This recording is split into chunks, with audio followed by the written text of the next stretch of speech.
વિદ્યાર્થી મિત્રો, તમારું હાર્દિક સ્વાગત છે પેશન એજ્યુકેશનમાં। આજે આપણે ધોરણ 5 વિષય ગણિત ગાલા સ્વાધ્યાય પોથીમાં પાઠ 9 ખોખા અને રેખાચિત્રનું સોલ્યુશન મેળવીશું। એ પહેલાં જો તમે મારી ચેનલમાં નવા હોય તો મારી ચેનલને જરૂરથી લાઇક, સબસ્ક્રાઈબ અને કોમેન્ટ કરી આપજો, જેથી આગળના વિડીયો સરળતાથી તમને મળતા રહે।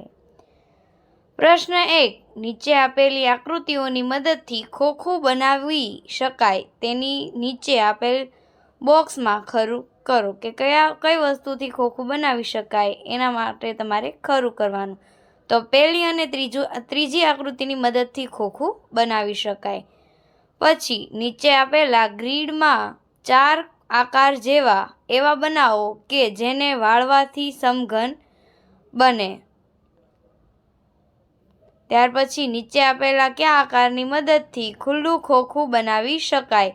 તો ત્રીજું, 2, 3 અને 4 આ 3ની મદદથી ખુલ્લું ખોખું બનાવી શકાય।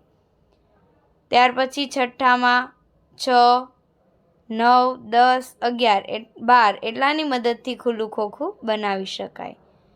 ત્યાર પછી અહીંયા આકારો અને એના ખુલ્લા ખોખા આપેલા છે, જેમાં તમારે જોડવાનું છે।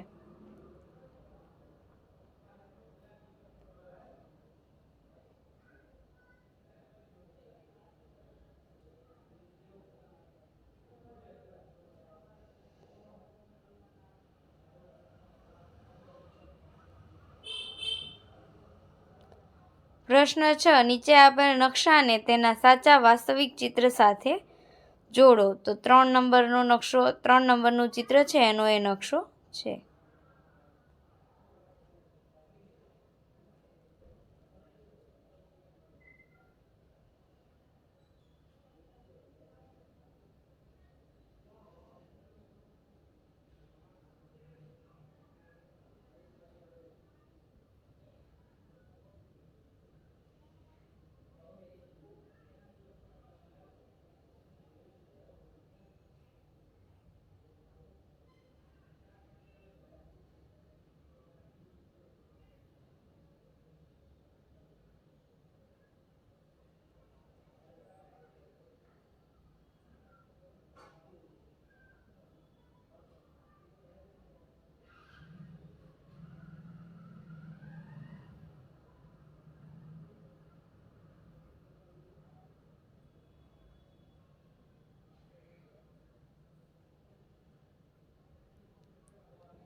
Thank you for watching. જો તમને મારો વિડીયો પસંદ આવ્યો હોય તો મારી ચેનલને જરૂરથી લાઇક, સબસ્ક્રાઈબ અને કોમેન્ટ કરી આપજો, જેથી આગળના વિડીયો સરળતાથી તમને મળતા રહે।